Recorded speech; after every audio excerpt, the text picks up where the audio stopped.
very much. Thank you. Hello, I'm Ron Reagan. Are we alone? And before you say, isn't everyone, I'll explain. I'm talking about UFOs. So are a whole lot of other people these days. Interstellar travel may be lurking around the corner, and sooner or later, we'll have to decide, is something out there? The search for intelligent life beyond Earth, or on Earth for that matter, is as old as mankind, but it has accelerated since World War II. A lot of sightings occur near Air Force bases, the assumption being that aliens are attracted to our technology and swing by for a closer look. First of all, it looked as though it was an aircraft. The light was coming in, it appeared to be quite slow, and then it speeded up and it came towards the lodge. And the closer it got, the more I realized it was not an aircraft. Sometimes there are pieces of something left behind. Usually there are stories and accounts. We saw people, or whatever you want to call them, coming out. They didn't come out. There were no doors or anything on the ship. These things moved out. There were 3 of them. They were covered with, they had light around them. And it, you know, they came out, they stood there, they actually floated to make it more complicated. Beings, exactly. And always there are skeptics and debunkers. But if you didn't know it was a lighthouse, if you thought it was something small, maybe 2-3 meters across, pulsing about and pulsing white in the forest, yes, it looks as if it's within the trees, and it does appear to light up the trees as well. Another consistent factor, things never get resolved with any finality. When they've been telling the public for 30 years there's no such thing as UFOs, how can they reverse themselves now and say there is and they've been lying and covering it up? At least not for us, the public, who depend on our governments to share the results of their investigations.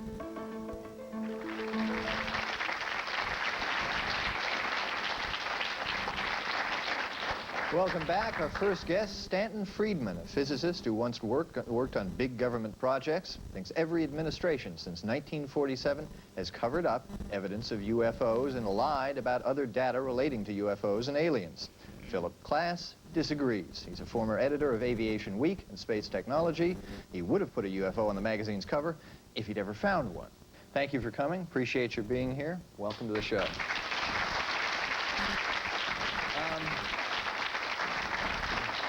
Stan, quick yes or no, have they landed or at least flown over? Oh yeah, they've landed, they've crash landed, they've come down, taken people away, they've produced physical traces all over the planet. They don't seem to discriminate. What's the most compelling evidence? I suppose it's the similarity of the reports from all over the world and of the physical traces and even the abductee reports and the apparent indication that governments are not telling us what goes on from all over the world. Although, interestingly, the Russians have opened up in the last 2 years. Just a couple of weeks ago, in mid-August, there was a big article, a full-page article almost, in one of the Russian publications talking about how Stalin had pushed his top rocket scientists to investigate in great secrecy. And they concluded it wasn't a threat to the security of the Soviet Union, but they were real. This just came out. Now, why they're talking now, I don't know. Maybe they need help. Maybe they're trying to encourage us to speak up.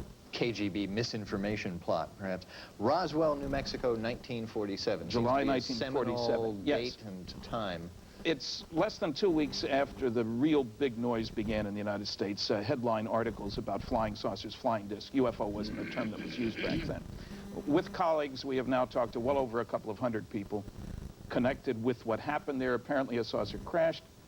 Bodies were found, actually 2 saucers and 2 sets of bodies, 75 miles northwest of Roswell out in the boonies, and almost 200 miles west of there, also out in the boonies. New Mexico was a hotbed of classified military activity, of course, rocket firings, atom bomb tests, a whole bunch of stuff going on, secret cities like Los Alamos. But whatever the reason, we've been doing a lot of investigating for more than a decade.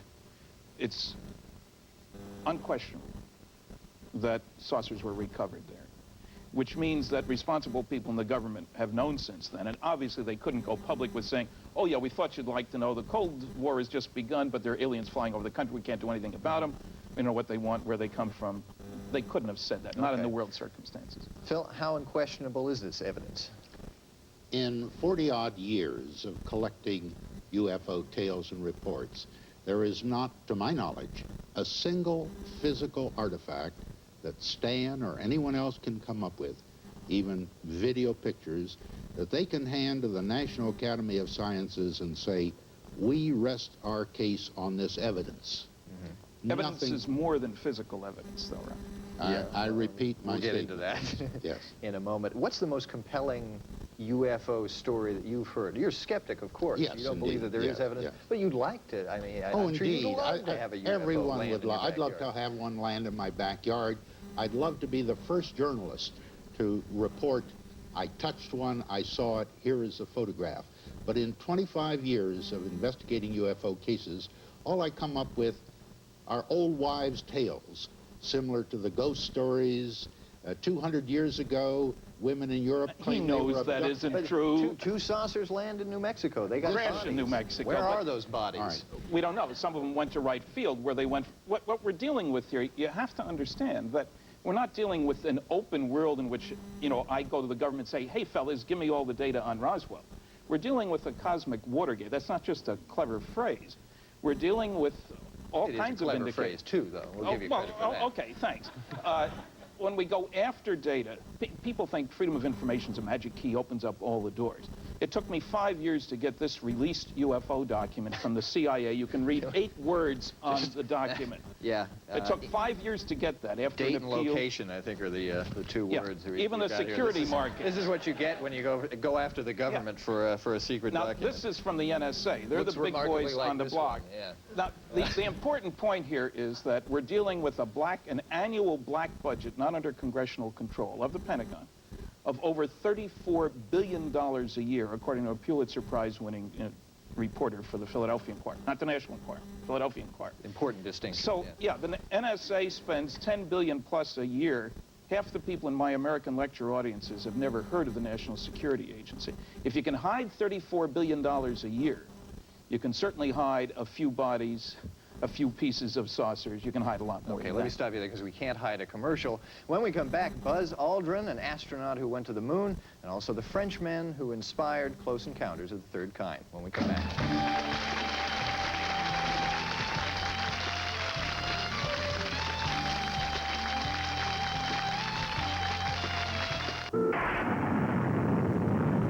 Secure for meteor interference, right now.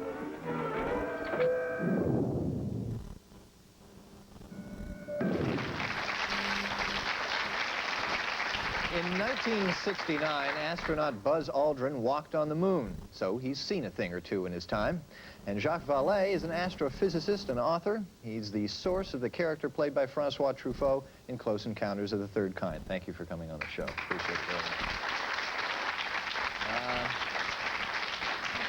Now, Buzz, you've never actually claimed to have seen a UFO per se, but you did see something rather odd, I think, on the Apollo 11 mission, was it? Yes. Yeah. What did you see? It looked like a light that was moving against the background of the stars.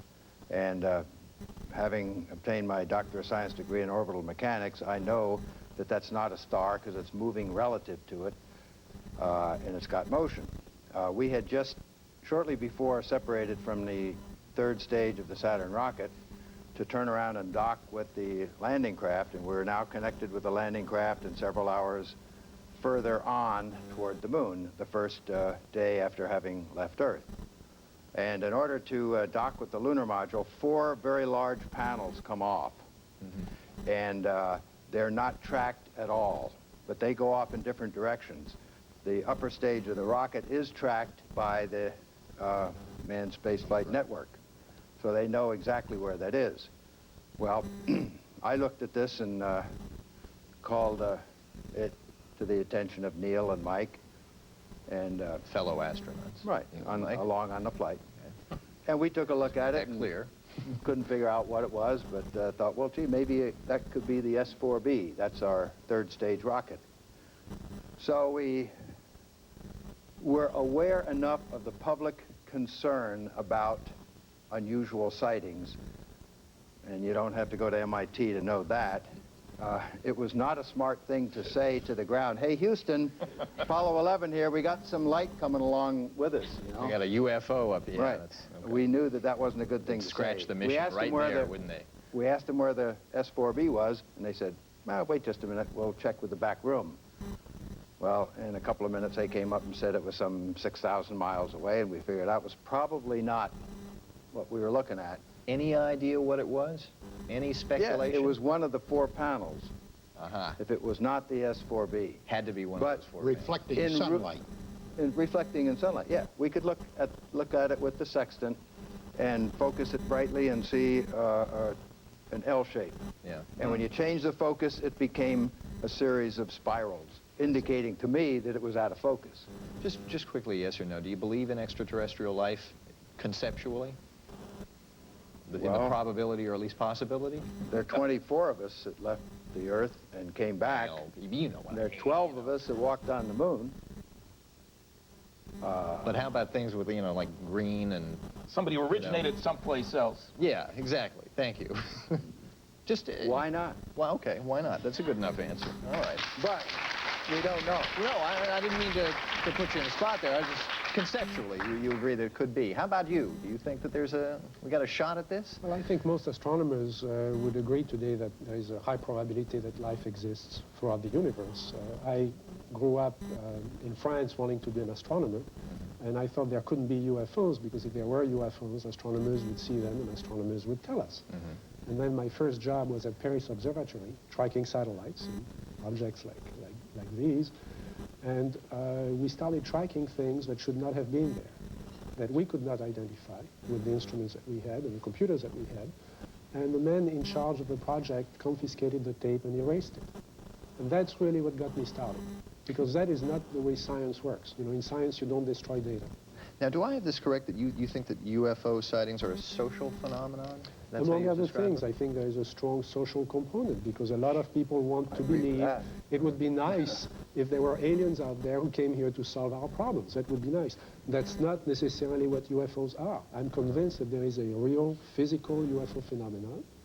And I think that I could not prove it to the National Academy of Sciences, Phil, but I believe that it's a manifestation of a form of consciousness that's not human consciousness. That does not mean necessarily that we're being visited by anything green from another planet. There could be other possibilities. Great. It's an opportunity to do some good science. That's what science is all about. Okay, and that's what this issue is really about, is about science and scientific proof.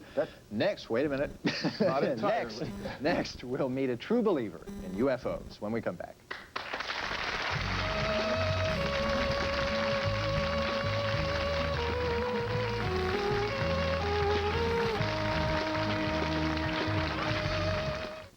I just can't stand this anymore.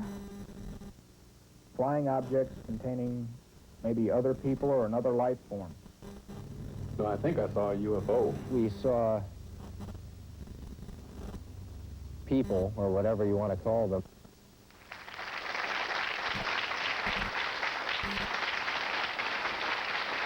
Joining us now is Bill Maxwell, the publisher of the Journal of UFO Facts. Bill has never seen a UFO, nor been contacted by aliens or extraterrestrials, but he passionately believes they exist. Why is that?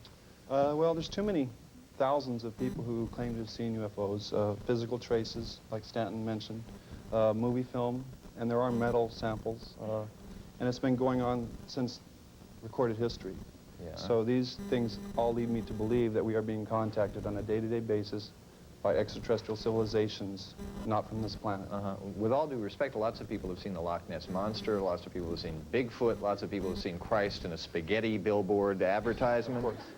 That doesn't mean that, in fact, they exist.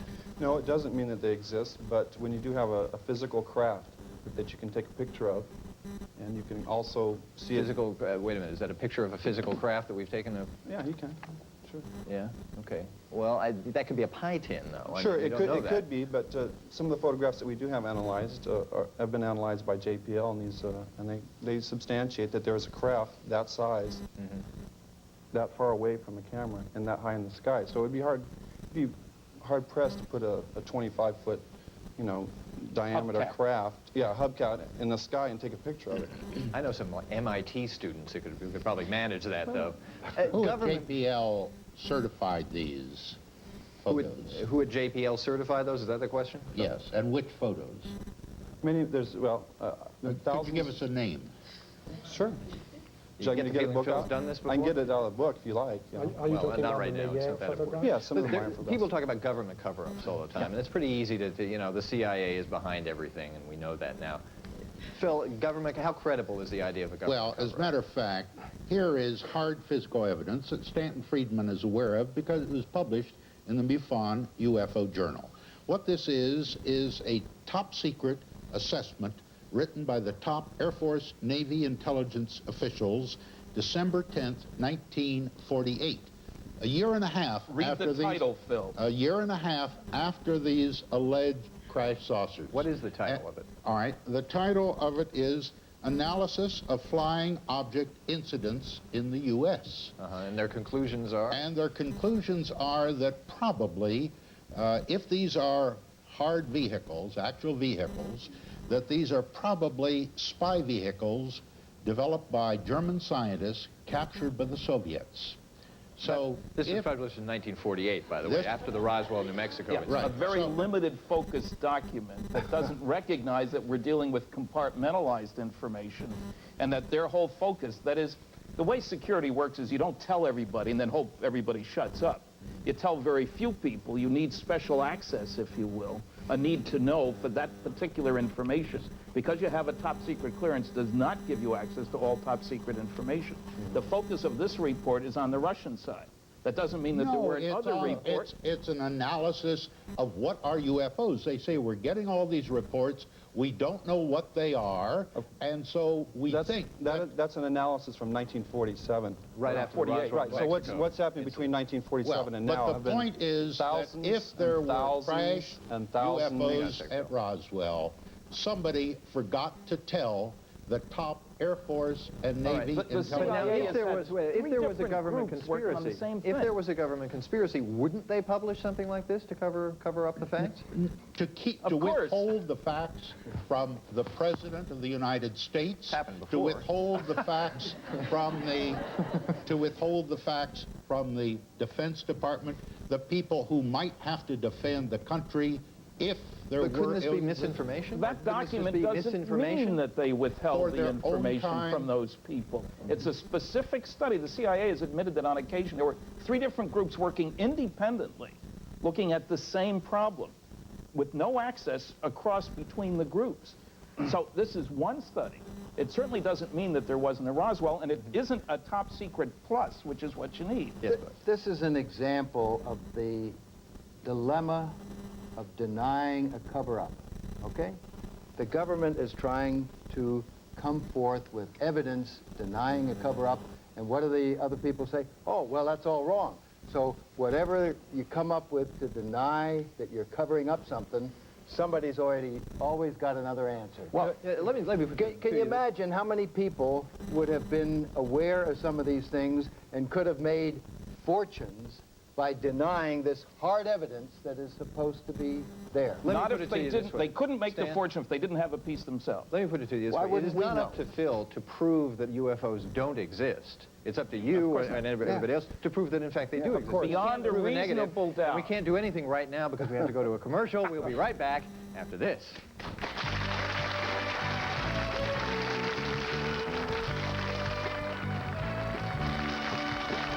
And he got off the Jeep, went to the aircraft, handed the film to the pilot, the canopy closed, and the aircraft took off.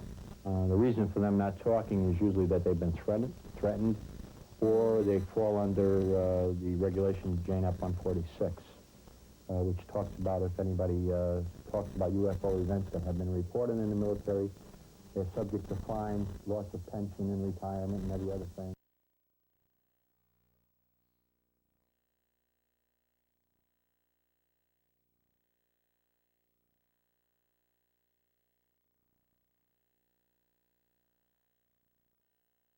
Visiting our Earth at that time. In 1964, when he retired in 1976, his friends in the NSA and the CIA concluded that there were over 100 extraterrestrial civilizations visiting our Earth on a continuing basis. The NSA believes that there are 100... Are you an ET? Phil's asking if you were in... No, I'm a UFO, unforgettable object. Until we get the documents from the government, the fans right back there. until we can get the actual documents from the government, I mean, when the NSA admits it's withholding 156 UFO documents, that's from one limited search, and won't even show them to a federal court judge. Of doing that? Well, I don't speak for the government. Let me give you 4 reasons for the governments not to, all governments, it's not just the U.S., not to want to release data. First, they want to figure out how the darn things work. They make wonderful weapons delivery and defense systems. Haven't been able to figure out in 43 years. Set up, it might take 300 years. If you gave Columbus a nuclear submarine, he couldn't build 20 of them, even if he had an unlimited budget. You want to figure out how they work. You set up your secret project. Rule number 1 is you can't tell your friends without telling your enemies. They watch television, too. The second problem is the other side of the same coin. What if somebody else figures out how they work before you do? How do you defend against them? They make wonderful systems for attacking. You don't want them to know you know they know. And the third problem is the biggie. Suppose there were to be an announcement by highly trusted individuals around the world saying that indeed some UFOs are alien spacecraft.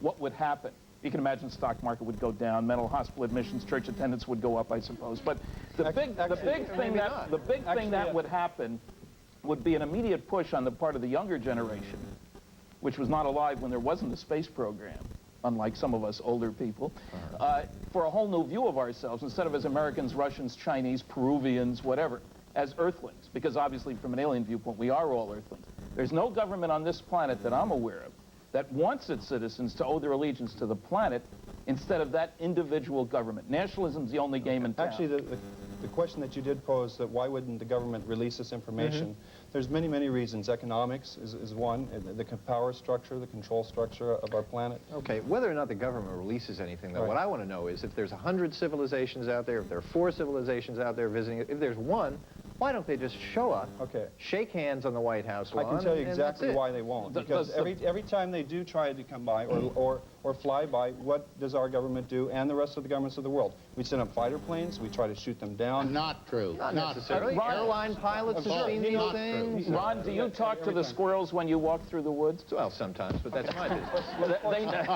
They know that we know they're here. After you've been tracked on radar enough times, and I've talked to 100 military guys with great stories to tell, then you know the guy down there knows that you're here. So obviously their purpose is not to land on the White House lawn. And the President of the United States doesn't speak for 5 billion Earthlings. Well, or the Kremlin, courtyard or whatever. But you're suggesting that they're here to say, hi, fellas, what can we do for you? Well, they are, in fact. They know we know they're here, so why don't they resolve this mystery? Maybe they're graduate students doing their thesis work on the development of a primitive society. Are we in fact, Phil, some experiment, or Jean, somebody's thesis experiment? We're already jumping to the conclusion that if there are UFOs, they have to be from outer space. Why? I mean, where is the connection? I'm not jumping to that conclusion at all. If you look at manufacturing, another country's military development, there may be other forms of consciousness that we have not been aware of. Explain what you're talking about here. I spend a lot of time talking to witnesses, and I try to listen carefully to what they say. What they describe are not spacecraft. They describe extraordinary extraordinary forms of energy that seem to appear out of nowhere, disappear into nowhere, can change shapes dynamically, and yet are physical. To me, that's very exciting. It's an opportunity to test some of the more advanced theories in physics today. I think this is something that should be addressed by physics. It's clearly beyond the capability of today's technology. Right. What does that suggest to you? That things appear, they disappear, parallel universes? I think that's what science is all about. I don't understand why Phil is so upset about having one more mystery. I mean, we don't understand the sun. We don't understand the immune system. There are all kinds of things. Phil, you're not upset at the mystery. You're upset at people saying we've solved the mystery, and this is what it is. Well, saying that some UFOs... Wait a minute, let Phil have a chance. Poor Phil is down there in the end all alone, and it's... Poor guy. We fortunately live in a free country. Every one of us can believe what we wish or what we don't wish. I'm only here to try to present the other, the skeptical viewpoint, a viewpoint which I think is predominant in our National Academy of Science. I'm not a spokesman for them. But organized science, the physical... May I speak without interruption for just a moment? Now, come and smack you, Bill. Okay. The National Academy of Sciences, the Physical Society of Physicists, the Institute of Electrical and Electronic Engineers, of which I am a fellow, none of these groups taken any official scientific interest in UFO reports. I disagree. Maybe because these kinds of promoters spout such scientific pseudoscience. Okay, Bill, now you're free to Hey, I'm the disagree. physicist here who's just been attacked by you. Bill's been so anxious, though. I want to let him have I a would shot. say I'm not a promoter. The conclusions that our magazine comes to is that there are many extra terrestrials who are visiting our planet. They may travel interdimensionally. They may travel through time. They may travel physically. And we have many 3,000 photographs. If there's a single photograph that is true, doesn't that mean that a lot of extraterrestrial races may come here? Some 10 billion. Can't jump to that conclusion. I won't. Some 10 billion stars. You're not ready to 10 billion stars in our galaxy. So that's a lot of stars. One of the studies of photographs that Bill mentions come from one man, Billy Meyer, in Switzerland. I've gone to the place in Switzerland where he lives. That man is not a poor farmer who happens to be seeing flying saucers. He has an entire cult around him. The negatives have never been available to scientists, and I think that is not the way we can solve the problem. Okay. And I would agree with that. There's another problem we can't solve. We'll be right back after these words from our sponsors. Color, but it had other colors moving around in it. We saw flying objects containing maybe other people or another life form.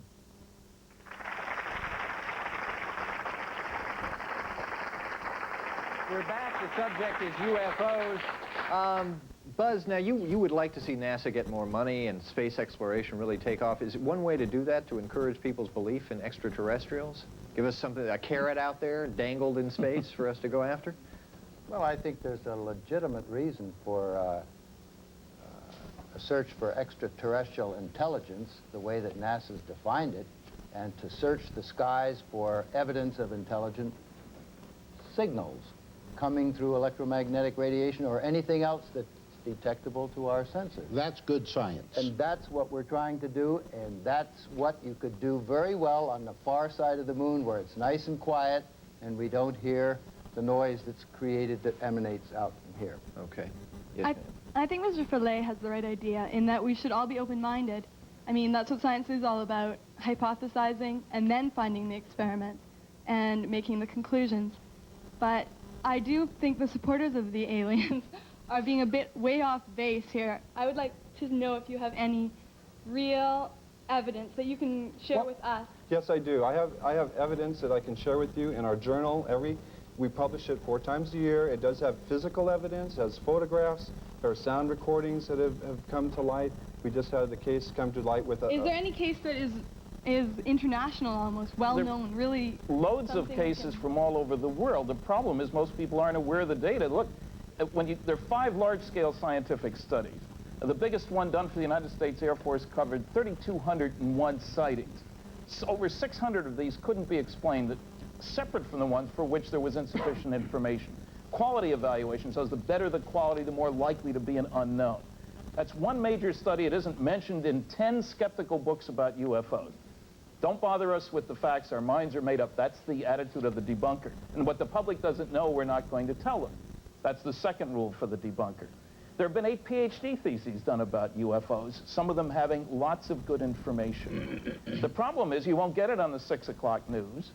The problem is that many scientific journals won't publish UFO information. That doesn't mean most scientists don't believe in UFOs. There have been polls done that show not only that most general public people believe in UFOs, but the greater the education, the more likely to believe in UFOs. Pardon me, they want to believe in them. No, it isn't that they want to believe in them. Most people are scared of the unknown. They'd just assume that these things weren't real because we it's want another to problem. believe. We want That's to believe, a small Stan. minority. Just like I want to believe. I'm skeptical. 5% of the people don't believe we've been to the moon. You realize that? Fine. I don't need to argue with them. There are crazy views out there. A small percentage may want to believe. Just as, and I agree with you, I don't try to argue with them either, or with the ones who say the moon landing was all staged by television out in the desert. Well, let's take a little poll here. How many people here in the audience would really want to believe if they thought there was evidence to suggest it? How many people? Raise your hand, clap, do whatever. A lot of people want to. If there's evidence. Phil wants to believe. If there's evidence. No, he doesn't. Sure he does. If he read his books, he does not want to. If he truly investigated like he proposes to, he would find more evidence than he could ever imagine. All right. We got a question here. Yeah, I have an input and question for Stan. I met a 4-star general, Chief of Staff of the Air Force, Curtis LeMay, in 1987. And what he told me is that the CIA was withholding information from him about where the flying saucers were coming from. He told me that personally. Had you had a few drinks with him before? No, Just absolutely checking. not. Okay. Absolutely not. Had to ask. I have a question for Stan regarding President Reagan making 5 statements about the alien presence. Uh-oh. Yeah, on 5 different occasions, President Reagan did say that if there were alien visitors, we and the Russians would work together. He also has publicly stated that he's had a sighting of a UFO, Ron. I don't know whether he talked to you about that. No, he didn't, and I've heard that too, but I don't buy that. Was it the National Enquirer or something? It's been in other papers. Yeah, well, and this pilot has was it convinced- originally in the Enquirer? I've heard about it elsewhere. Was it originally in the Enquirer? One of these articles was. I think was. Now, Ron, wait just a he never minute, told Ron. me. It's a major government cover-up because he never told me. Have you asked him? Yeah, absolutely. He would have. I swear to you, he would have said something if he really. This is when he was governor, not when I'd he have was been like president. first on his list to call. Which list, Ron? Okay, if there's so much evidence and, you know, identification of these things, why is it, I have 2 questions for you. Why is it still unidentified flying object? And second question, why is there a super paranoid attitude about the government trying to cover up all this? Why should they? Now, wait, you're asking... Wild conspiracy theory, Jacques? We keep using loose terms like belief and evidence. Science is not about belief. Right. And evidence is not something we have. We have a lot of very interesting anecdotal information. The science has never been done. There are a few individual scientists who have spent their spare time and their own money trying to, like myself, trying to investigate those cases all over the world. I think we have a good case that something should be pursued, but we have not done the science. Until the science is done, we're not going to have the answer. Okay, hang on a sec, because we got to go to a commercial. We'll be right back, though.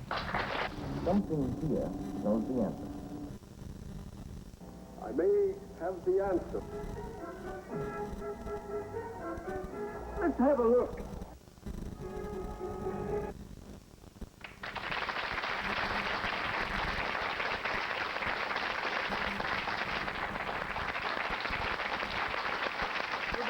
Talking about UFOs. Buzz, give us a little inside dope, a little locker room chatter. The astronauts, you guys ever kick around the idea of UFOs? Extraterrestrials? Well, I just came from 2.5 days with Neil Armstrong. We were talking about what we did on the lunar surface, and people were helping us document the exact facts. And, you know, any of us could be rather wealthy if we just disclosed all of a sudden that we saw UFOs. But we don't do that because we're credible people. If you want funds to support something, you go to the Congress, and the Congress is going to respond to the people, and I'm trying to get back to the moon and on to Mars, and that's what I think we need the finances to do, rather than to support a lot of these bizarre studies. Yes, Sean. A smattering of applause. Gordon Cooper, who's someone I think we both respect, told me that he had seen something that he could not identify, not from orbit, but from the ground when he was a test pilot. Well, I just told you that I saw something that I couldn't identify. But you just identified it. No, I didn't. But there's... It's still It doesn't matter in a specific case. There's thousands of reports. Sure. If one single report is true, then the UFO mystery is not a mystery anymore, that we are being visited by extraterrestrials. But so far, it hasn't proven to anybody's satisfaction. But not one has been established. Science wants repeatable experiments. Well, there is a repeatable. How could you repeat? Oh, I want you to land here again, so the government can shoot SAM missiles at you. And Science is also ready to respond to stimuli. When I was at the University of Chicago, they had a balloon ready to launch with a box of emulsion to record particles from the sun when a detector said there'd been a solar storm. They couldn't reproduce it. They couldn't duplicate it. They were ready to observe it when it showed up. We have lots of sightings from all over the world. People like you and I have had some grants, fortunately, are able to go out and check on those cases. The money is piddling compared to what is used in big research and development programs. I've worked on a number of them. But there is evidence, not in terms of a prominent person saying, I saw it, but I don't have the report. What good would that do? Well, the answer may come, Ron, in the tens of millions of low-cost video cams that tens of millions of Americans now have. Because still photos of UFOs are terribly easy to hoax, as his magazine demonstrates. I disagree.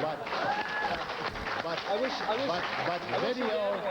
video is much more difficult, not impossible, much more difficult to hoax. There are with good tens videos of millions now. of video cams in another year or so, you may have loads of film showing E.T. craft. Let me get I will He's never publicly seen, let's get a admit I'm question wrong. from the audience. He's never seen my magazine before I know today. you disagree with him, Bill. I know. Hi. Yes, ma'am. Yes, I don't have a question, but I have a comment. Is that allowed? A brief one. All right. For personal reasons and for the spontaneous reasons of the emotions I'm feeling right now, watching all of you and listening, I had to stand up and comment. I'm watching 5 men, older than me, one younger than me, probably, sitting here bandying about an issue of tremendous magnitude with a recipe of old ideas. All of you got here in limousines, 250-year, or cars, or bus. 300 years ago, it would have been on horseback. If somewhere along the line, somebody had not opened their minds to a new idea, new evolution and the changes in so much of what we all enjoy today wouldn't be existing. There's a flaw. I find humankind more phenomenal than the phenomenon of extraterrestrials.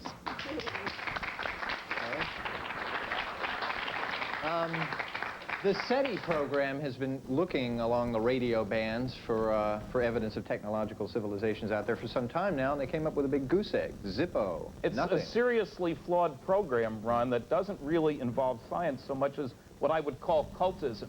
Charismatic leadership, a narrow view. We assume there's life out there. We assume they're trying to communicate with radio. We assume that our systems can pick them up. If they're using lasers, we won't be able to pick them up at all.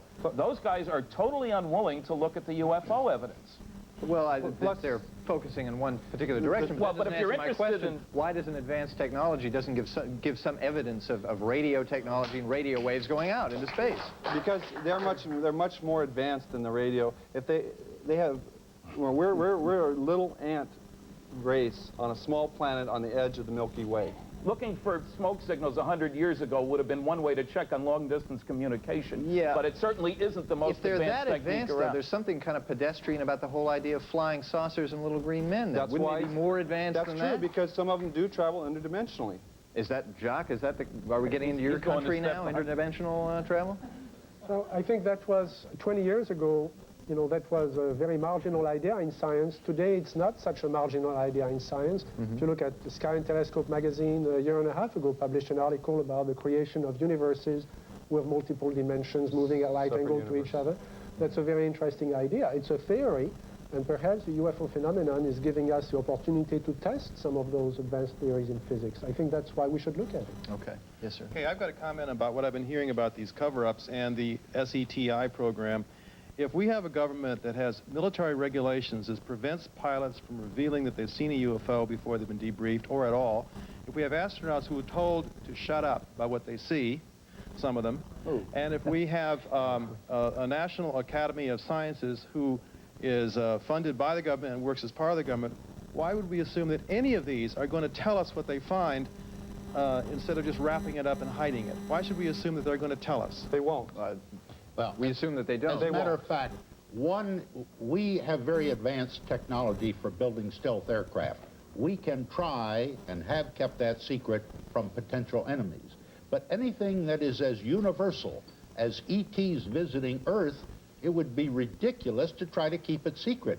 If there were a secret crash saucer recovered from New Mexico, why keep it secret and have one land or crash in Moscow or Paris Maybe or one has, London Phil. and let them beat us to the punch by saying, hey, the first ET craft chose Mother Russia to land They can't, rather than... They want to use the technology first. That's what matters here is technology. You know that. You covered the technology beat for 40 years. Let's take another question. Phil Class, your time has come to an end. Why don't you retire and go fishing? We're in a new area. The UFOs are here. They're going to stay here. They're not going away. Go fishing. That's right. Do UFOs go fishing? Do they like to fish? Fishing for UFOs. They hang on the water quite a I'm bit. not a fisherman. I try to go sailing and downhill skiing with my wife as much as my aviation week. One thing he doesn't do, Ron, we talked about the crash saucer. My colleagues and I have talked to well over 200 witnesses involved in that case and been down in New Mexico many times. Phil has talked to none of those witnesses. Wrong. You have? You hadn't as of 2 weeks ago. All right. 3 weeks ago, I whatever the had time. communicated with one long ago, but there were 3 people who allegedly were first-hand witnesses. Mac Brazel, the rancher who found the debris, Major Jesse Marcel, who went out to his ranch, and a man named Sheridan Cavett. There are 2 of those 3, Marcel and Brazel, are dead. Cavett is still living.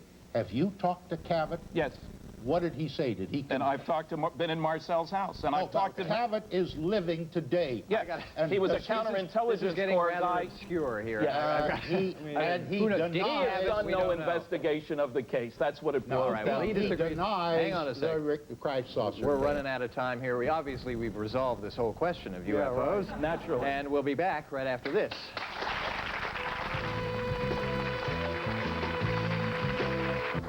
Not sure yet about UFOs? Well, join us tomorrow for part 2 on the subject. Meet some people who claim to have extended contact with individuals from outer space. Before we go, let me thank my guests, Philip Plass, Jacques Vallée, Bill Maxwell, Buzz Aldrin, Stanton Friedman. Until then, live long and prosper.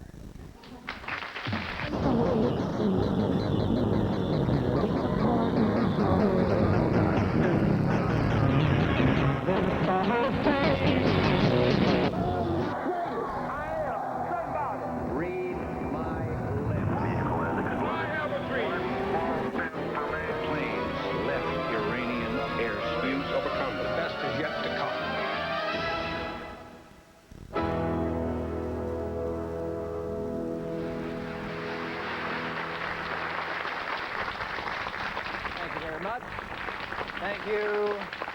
I'm Ron Reagan. On our last show, we heard a lot of theories about UFOs. Now we're going to meet some people for whom UFOs are almost commonplace. They claim to deal with aliens on a regular, if unusual, basis.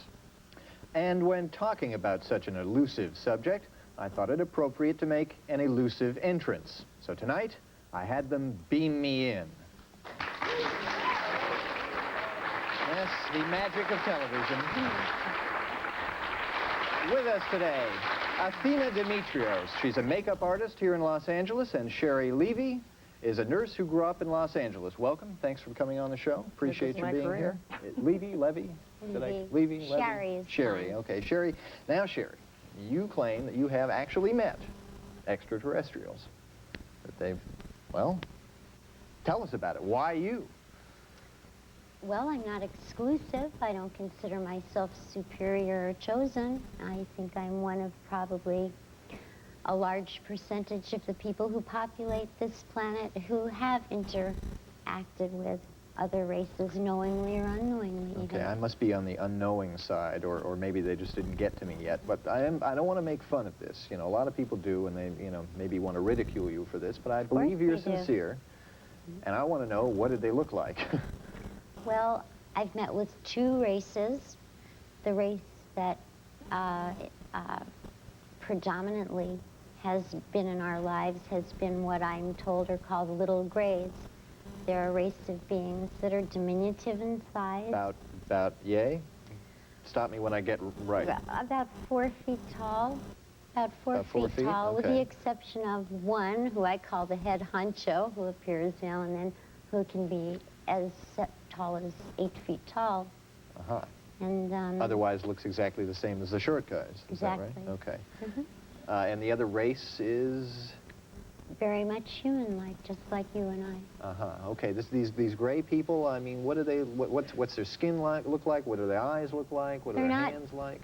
They're not actually gray. Their skin is actually more white, but it appears to me that their internal organs, unlike ours being a whole mishmash of a lot of different colored stuff, it seems they have just very few organs, primarily gray. It looks like the gray matter of our brains. And how would you know about their internal organs? Well, because I can see it through their skin, appears to be very onion skin-like, So and sort I of believe that's where it translucent gives the impression that they're gray. Do they transmit any sort of message to you? Do they talk to you, communicate, what do they say? In a nutshell? Well, give me the highlights. The magnitude. Well, you're asking me a question that reaches through many avenues of life, spiritual, technological, Well, all kinds of things. again, let's stick to that. I mean, you could wrap up Christianity and do unto others. So Right. do that with the aliens for me. I mean, what's their primary message seem to be, if you can? Basically, and I don't claim to have the answers. I want that clear. These are my experiences and the answers as I perceive them. Is that, first of all, they're not new intervening here. They were here long, long ago, and at some point intervened with what we call the human race, Homo sapiens, and did sort of genetic altering to enhance the species that we call. And they've told you this? Yes. Did they say when they did this genetic altering? It was a long time ago, but I only have a visual picture. I'm not qualified. Long time ago, like centuries? Long time ago, like thousands of years, millions of years? When Homo sapiens becoming upright and beginning to learn the very, very basics. So that would be millions, perhaps. Yes. Okay. Athena, you too have seen aliens. Did they look like the ones that Sherry described? I've had experiences with a couple different races, and I had probably one of the most profound, and before I even get started in that, I have to say that I don't feel like an abductee. I prefer to think of myself as a contactee because I put out mentally one night for communication. If any existed that I really would like to know, and I'd love to communicate with them. And that's when they arrived?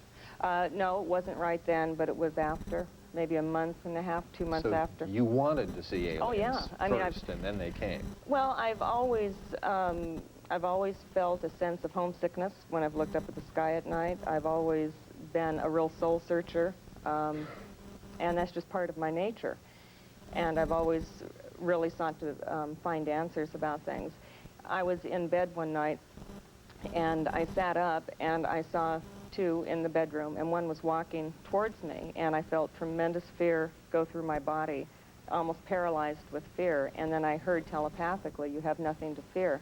And I made a very conscious decision at that point to go with the wonder, and to allow myself to go with the mystery and to allow myself to be in awe. And I got up and walked in the other room, and there were 3 or 4 more. There was 2 by the French door, 1 standing. There was 2 in the bedroom. So there was a total of 5. Were they the gray species that well, and I didn't experience them as gray, but their skin, because they are of a much higher vibration, their skin is more translucent. It appears to be where you can see through it a little bit more. Is that a somewhat accurate model that you have sitting by your chair? This is supposedly one. This is called Zeta Reticuli. Here. Is it heavy? Is it like real heavy? Yeah. Hoist that up here. The little guy. All right. Now, does this pretty accurately represent what we're talking about here? Quite more or less. This is pretty. Well, not color-wise to me, but well, I was otherwise, rock, yes. But I mean, otherwise, this is the general configuration of the alien that we're talking There's different species. Okay. Well, we have lots more to talk about yes, we here, do. And when we come back, a man who's had a close encounter of darn near every kind.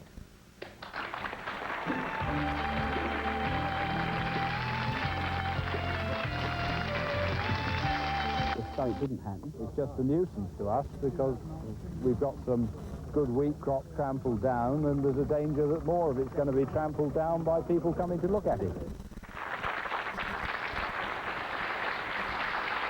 Eric Beckyard runs the Museum of Cryptophenomenology, now moving from Malibu to Santa Monica. He's got exhibits on everything from the Loch Ness Monster to Bigfoot and faces on the surface of Mars.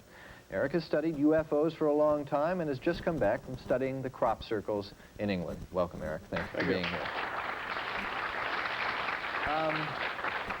Well, first of all, what news from England and the crop circles? What news? They're getting more and more complicated every day. Actually, the season is pretty much wound down because the crops have all been harvested by now.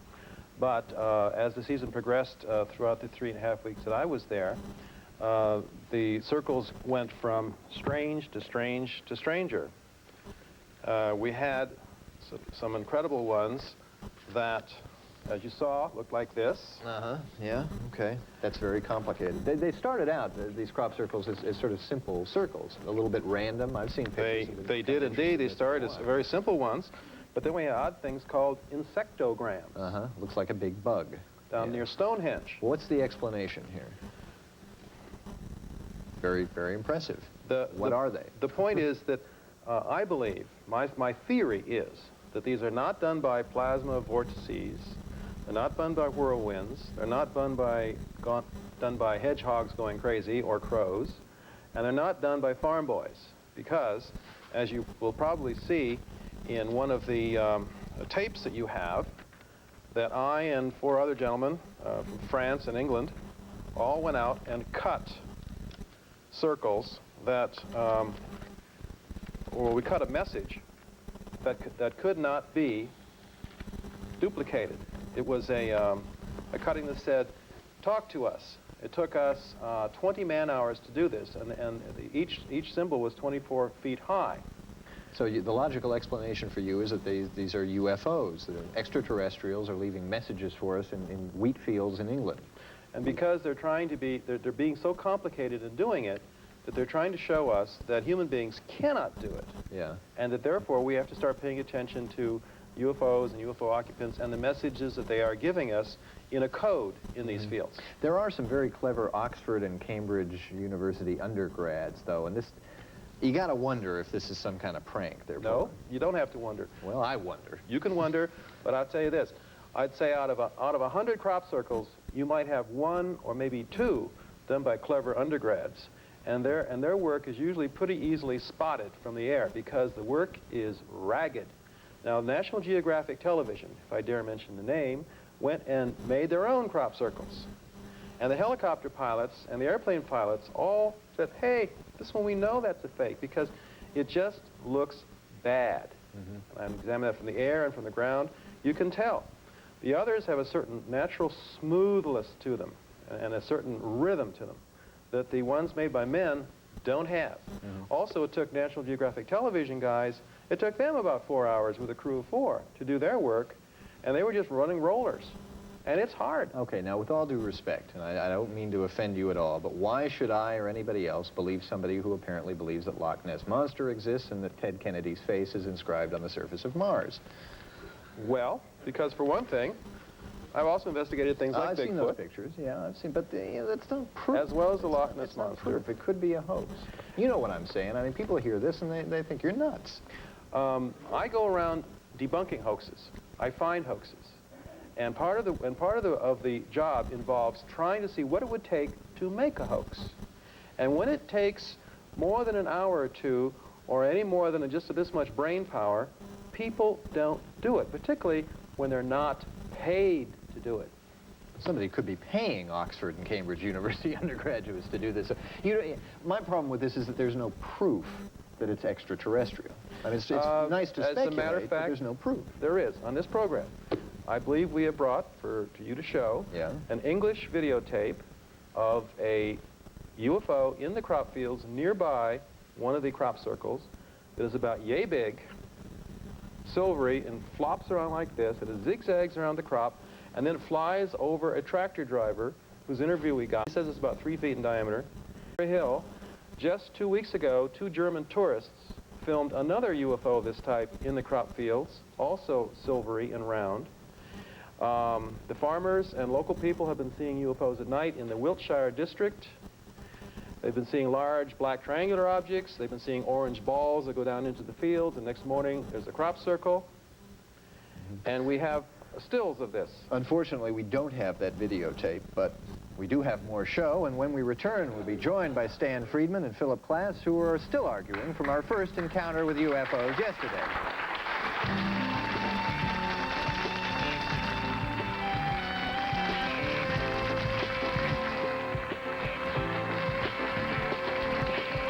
I thought they were children in snowsuits. It was just odd.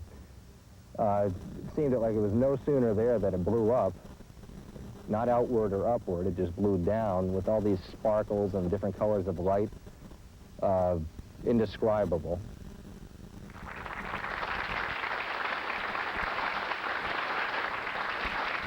You may remember Stanton Friedman from our first show on UFOs. He's a physicist who's convinced the government is sitting on tons of secret evidence. Also rejoining us is Philip Klass, a former editor of Aviation Week and Space Technology.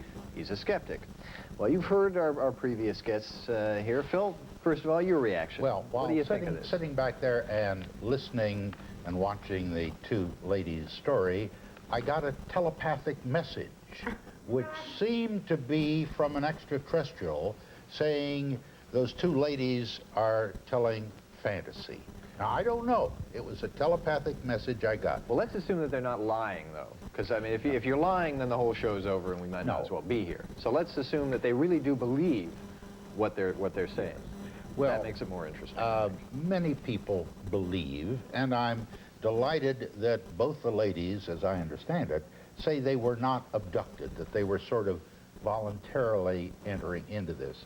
I find it interesting that 200 years ago in England, a number of ladies claimed that they went with the devil, that the devil would come to them in the middle of the night and that they would go dancing with the devil.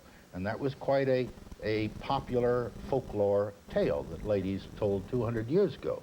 Now, conceivably, the devil is now coming disguised as little ETs. Ron, well, this is much too important an experience, not only for these two ladies, but for thousands of other people who've had similar experiences, to trivialize it with this kind of nonsense. There are a number of professional people who have worked with abductees, including the person who has worked with Sherry, people with PhDs and so forth who have many sessions with them. It's a fairly common experience. The difficulty is much the same as it was for people who were children who were sexually abused, say, 40 years ago, where nobody would believe you. And as a matter of fact, where you became, instead of the victim, the perpetrator of telling terrible things about people in your family doing terrible things to you, when in fact it was happening. I admire their courage in speaking out. Their stories are not unique. We have many such stories. And remember, there are many cases where more than one person has been abducted at the same time. 5 psychiatrists, at least, that one of the chief investigators has worked with have apparently been abducted, and police officers and lawyers and chemists. Now, fewer than 5% of these people even let their names be used, because the stigma, as you can imagine, is pretty tough to deal with. You brought up sexual abuse, and I wasn't going to get to it until later, but one of the theories involving abductions, and I don't mean to cat either of you two, involves the prevalence of sexual examinations, rectal probes, things like that. And one of the theories is that, in fact, since so many of these experiences seem to be recounted under hypnosis, that in fact what the abductees are recounting is childhood sexual abuse. This has been a theory that has been put forth. Remember that 25% of the abductees, at least that we know about, have recounted their stories without any hypnosis and without the extraction of ova and sperm and so forth. You've got a whole spectrum of experiences here. But you get people like a professor at University of North Dakota who was abducted with his son, who's gone public with it. He's never been hypnotized. For him, it was not an unpleasant experience. There are an awful lot of people telling the same stories. But you explain that the stories are different. Some find it pleasant, some find it unpleasant. That's the people. Some claim they were abducted, some saying they were going. I think it's appropriate to interrupt, not to be rude, but... God forbid. God forbid. No. There's something I want to establish, because you use the word believe. You use the word believe frequently.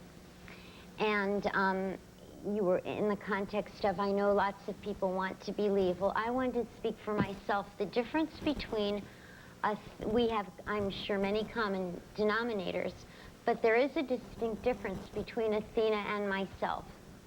And that is that although I'm spiritually inclined, I've meditated all my life, I have never done anything through meditation or in any other form to ask creation to perform parlor tricks for me. I have assumed without, just automatically, like there's a morning and the sun's going to come up in the morning and the night's going to appear at Sherry, night. have you ever entertained the possibility that this might be a particularly vivid hallucination? No, I know it's not. But the point I want to make is about believing. I've had no necessity in my life to believe or even want to believe or be in the company of, quote, extraterrestrials.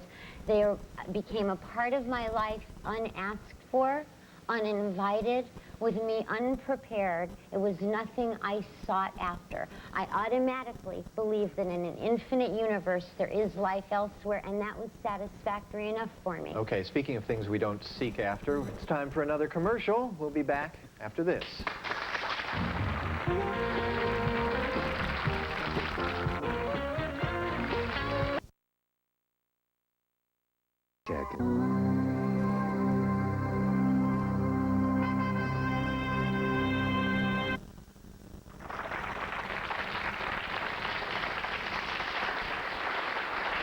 Welcome back to Earth and our discussion of UFOs with Sherry Levy, Stanton Friedman, Philip Klass, Eric Beckyord, and Athena Demetrios.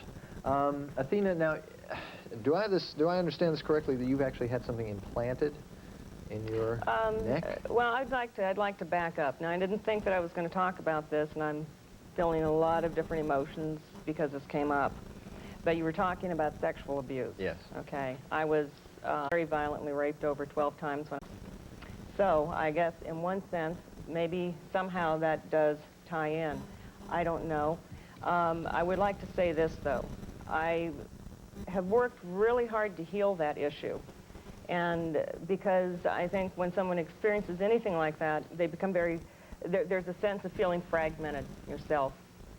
I have worked extremely hard to heal that, and I have felt there's been such a beautiful healing because I've released myself from victimhood from it, and I don't see my encounters as being from a position of being a victim. And the encounters that I have had have been very loving for the greatest percentage, not all, and it's helped me to even achieve a greater sense of intimacy with the whole instead of feeling isolated or separated.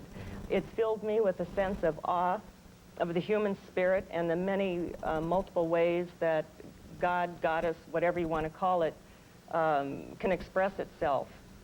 And I think it's been for me an incredibly positive experience, which is, this is my truth. I'm not here to convince anybody, but it's, you know, it's only my truth. Do you understand how the powerful emotions involved with sexual abuse, particularly in childhood, could perhaps manifest themselves in this sort of a vision experience? Well, I would suppose so. Under certain circumstances, I don't feel that in my case at all, because I've walked through a lot of doorways and have purposely walked through a lot of pain to heal. So All right, I don't feel that it's... Okay, well, let's get back to the implant. Am I correct in... No, I didn't say I had an implant. Okay, somebody told me you did. No, I just said that one night I felt a hand on my forehead.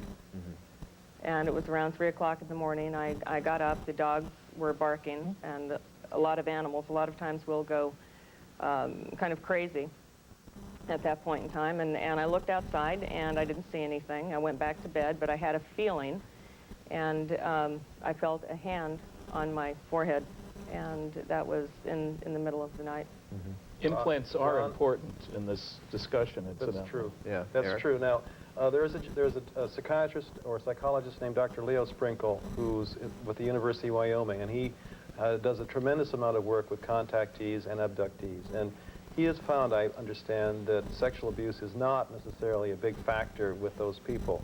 Now, one thing you have to ask yourself is, what is the motive? Medical doctor or he is a psychologist. Psychologist. Counseling. Yes. He's a PhD in psychology. Okay. And he's with the psychology. He's with the psychology department of the University of Wyoming at Laramie, and he actually runs a convention every year for contactees.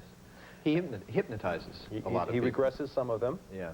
Does that invalidate to you? Does that invalidate some of the claims? The point is that hypnosis is not a magic road to the truth, as I'm sure Eric will acknowledge. In other words, people can lie, or they can what's called confabulate. In other words, fill in memories that they don't really have. The hypnotist says, describe the person who mugged you.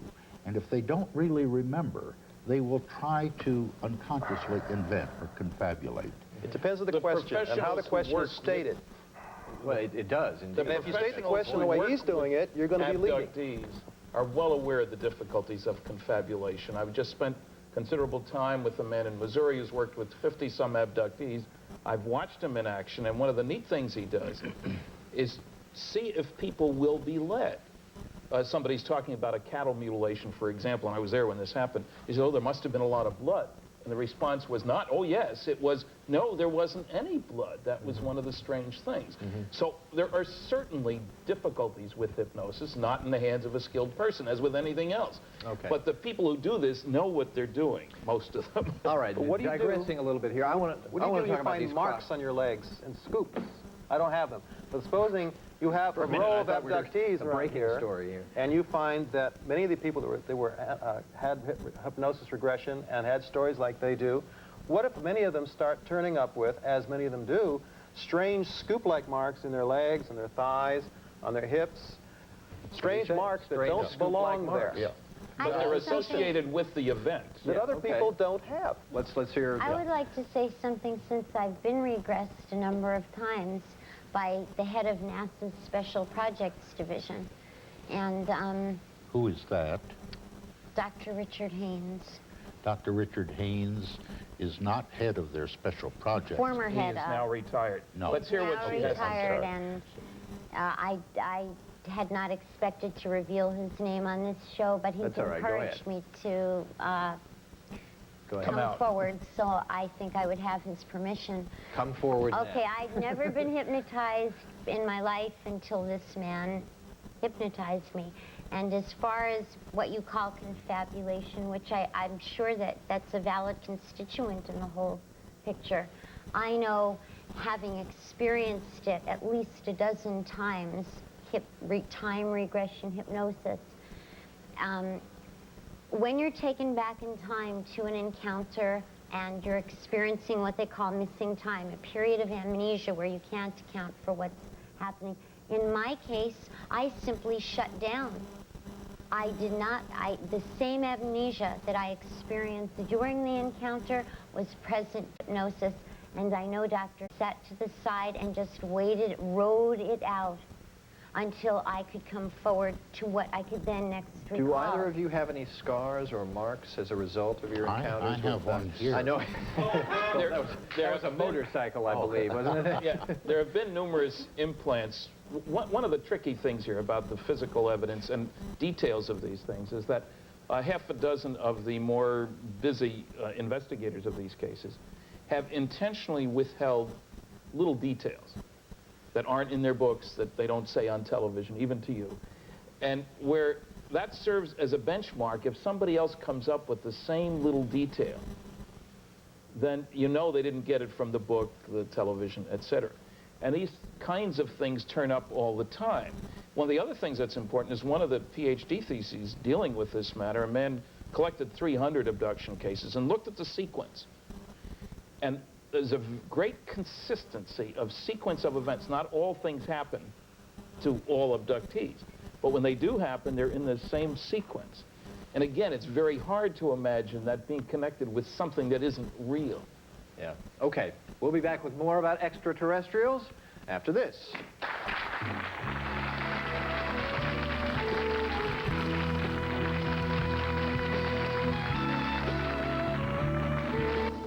Nice little place you have here, Zorvac. I refuse to degrade science. Steady, baby.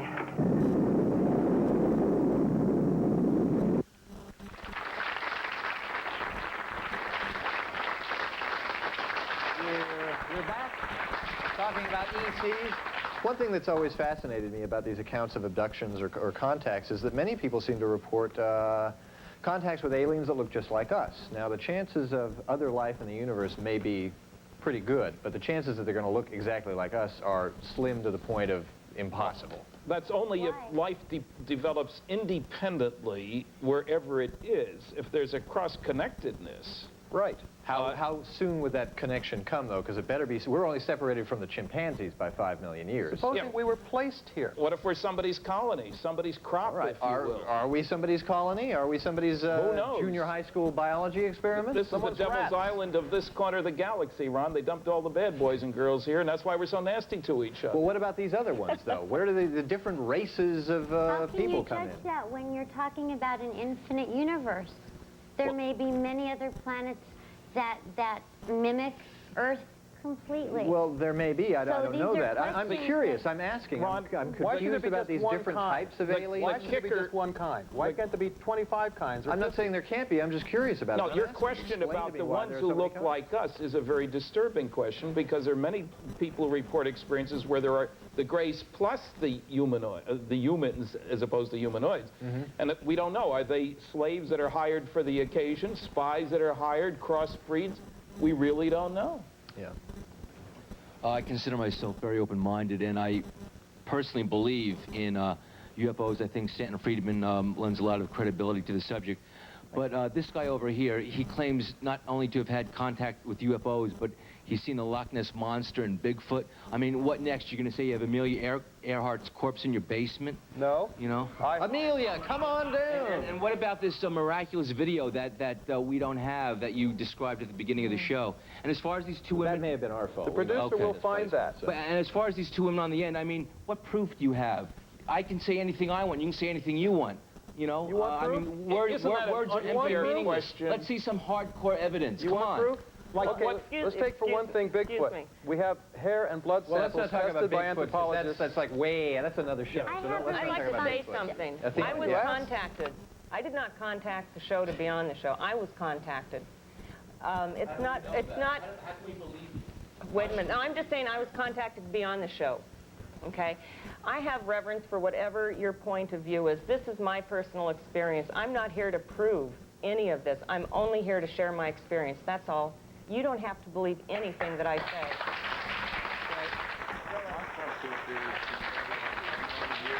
With the blonde hair. I can't have, you know. You want to know why aliens, Bigfoot, and the Loch Ness Monster are difficult to prove? I can tell you why. I don't want to know, because we're doing a show on UFOs. Sorry. Right. Keep it to UFOs, or we're going to go crazy here. We got Sherry, my question is that you said you go into yourself spiritually. Is it possibly that if you're a true spiritualist, I'm a believer of God, and I don't understand that how you can be into spiritualism and then at the same time believe in a UFO, an unidentified flying object? I don't understand that. Can you explain that to me? Well, first of all, if you believe in God, then, and you believe that, you know, like they say, the universe is a place of many mansions, right? That God's kingdom is made of many mansions. I'm only most familiar with this one. But because I am spiritually inclined, and I suppose I'm very quiet inside most of the time, I'm very receptive. And maybe it's people who are more receptive and less intellectual that are more subject to the less familiar events. And I want to say something. I want to say it very badly. Just like Athena, I didn't ask to be on this show. It was a request made of me to be on this show.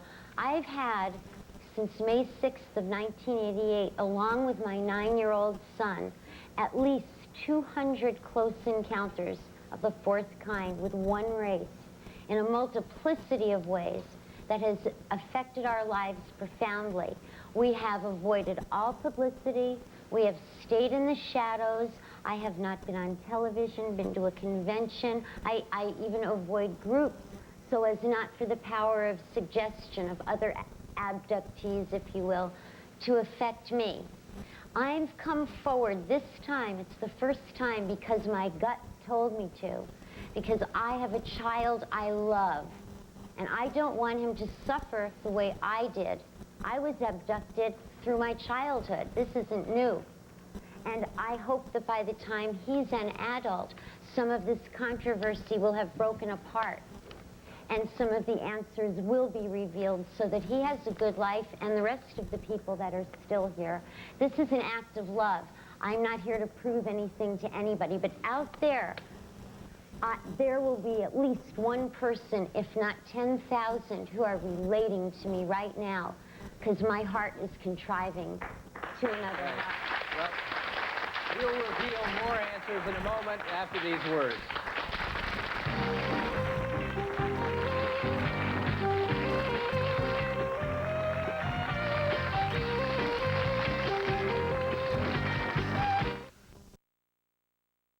Planted in their head or wherever. Yeah. How come they don't go to a doctor, have the thing removed, and then we check it out and see what it's all about? Well, there have been some cases where it has come out from sneezing. Usually it's placed up the nostril. Wait, okay. let me get through this. Up the nostril, behind the ear, behind an eye. And there are several cases where they show up on what I'll call X-rays or MRIs, magnetic resonance images, and where the doctors have said, we're not going in for that. It's too close to the optic nerve. You know, one of these people is going to die, and then we'll get... Where are the X-rays? Why haven't we seen X-ray pictures of this? You haven't looked in the right place. The Fund for UFO Research... Now, look, is a person going to stand up in public and say, hey, look at my head, and then say, why don't I go in for an operation? What for? What's he going to get for it? People accusing him of lying, of placing it there. If he writes a book, it's going to be in order to make money from a book. You know what I'm saying. Yeah, I know what you're saying. Okay. Hi. I think there's a bit of, well, confusion here. You know, I'm sitting here, We're all and about confusion. the three guys in the middle, well, the man in the middle seems okay. The two ladies at the end, I get to give a lot of credit for. Either they're really good actresses, or they've actually experienced something. I come down on that they've experienced something. I can't vouch for its and they're legitimacy. sincere, but I and think if so, I can only discern it as spiritual beings actually manifesting themselves. So you think this is some sort of religious hallucination? It's very possible. Could it be a religious? People see Mary, you know, Fatima and Lourdes and all that sort of thing. Phil, let Phil get into this because he's been out of it for a while. May I address that man's comment? Well, okay. It may and help then we'll let Phil jump in. Okay, because when, first of all, we're all spiritual beings. Spirit's anything you can't touch, feel, or see. You're walking around in a shell there. The rest of you is a spirit. But besides that, in my encounters, which are often and almost always in groups, where they've come to do a particular thing, this race we call the Little Grays work very cooperatively with no rank, and they in no way, if you will, trespass on my soul, my belief system in God, or want to be worshipped. They do not want people to be devotees. That's why most of the people who want so desperately to, quote, believe and go out to the desert laying on their back waiting for some other ship to come take them away, never have bona fide encounters, and you're right to question that. Sherry, is the Little Gray's behavior any different than the other species' behavior? Yes. In what way?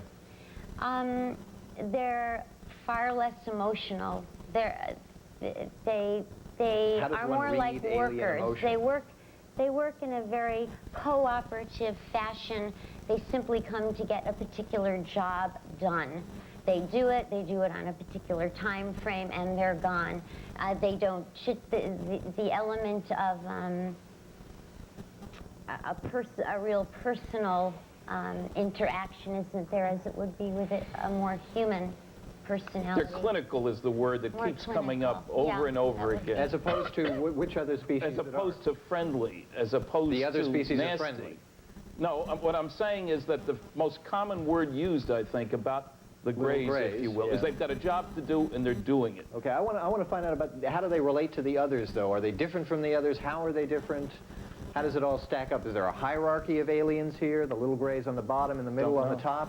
Well, I'm asking. I'll get one on your show, and then we'll find out. Well, that will really be a rating through the roof. There is a distinct difference. There is. There is a difference. Okay, Athena, can you address this question? I mean, from my understanding, is that there is some discernment that needs to be used. There are some that are definitely operating more from a clinical standpoint. There are ones that have developed a lot more in the emotional aspect or the feeling those aspect would of their... be which ones? You have some drawings, actually. Yeah, I do. Zip out those drawings. Talking about being really vulnerable here tonight. Well, this is a friendly one. Is that a Little Gray now, or no, is that? That's a different character. What do you call that one? Oops, I'm sorry. I don't really know. This is just... What color is it? He's the light. Most of them are light. But this isn't a little gray. No, this is not a little gray. He's larger. He was about 5 foot. This is the one. 5 feet tall as opposed to 4 feet for the other ones. Do you have other species? Yeah. That's the one of the previous ones, right? Okay. Would you like to see a photograph? I would... yeah. You got a photograph? I want to see it. And this is... It looks like bushes to me. We call this, in the middle, Arsenio Hall aliens because they have flat heads. That's one of those Bigfoot photos. This is one that was a pleasant experience, and that's someone had mentioned how is this one different? Because they look the same. They have big black eyes, don't. and they're kind of ovoid. No, you'll find that most of them have in common though the large eyes. And no nose, and a little tiny mouth. Yeah, and but no ears. You look at them. Yeah, they do look the same. They're different.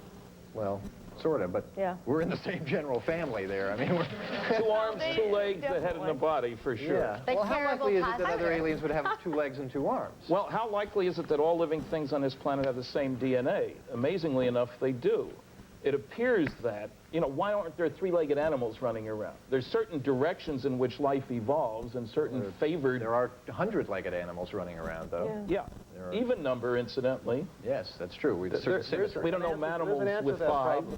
I was going to let Phil say something here to the question of, could this be a religious hallucination of some sort of first, let me say that fortunately we live in a country where we're each free to believe, to accept whatever religious faith we wish to follow. And anything that gives these ladies or anyone else solace and comfort, I certainly would not challenge. What I do challenge very sharply is the claim that these aliens are abducting people, cutting flesh samples out, impregnating our young teenage daughters, removing the unborn fetuses.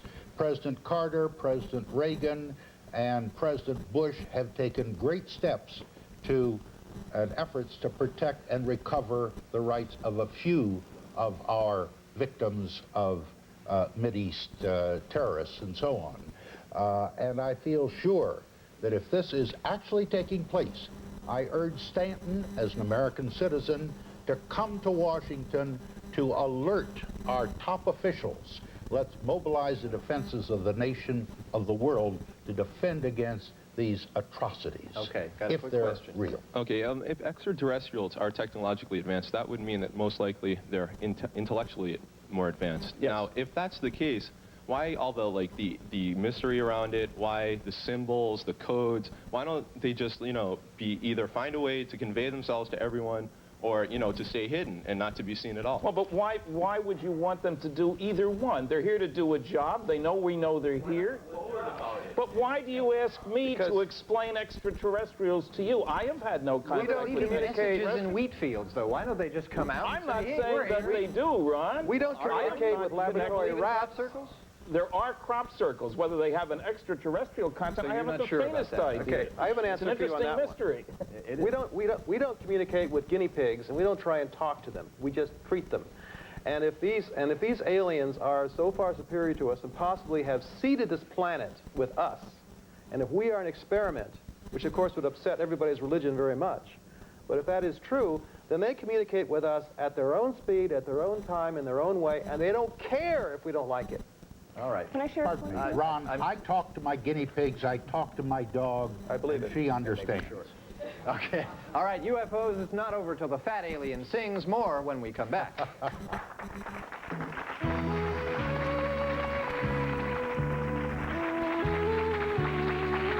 Guests of the Ron Reagan Show stay at the world-famous Hollywood Roosevelt Hotel. For superb accommodations, a Hollywood Roosevelt Hotel.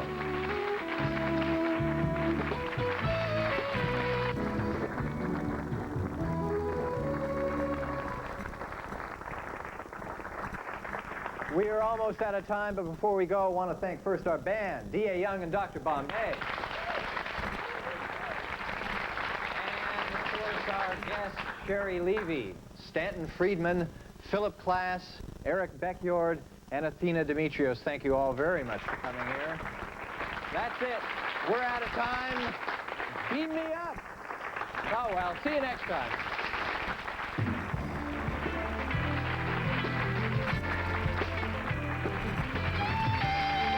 promotional consideration.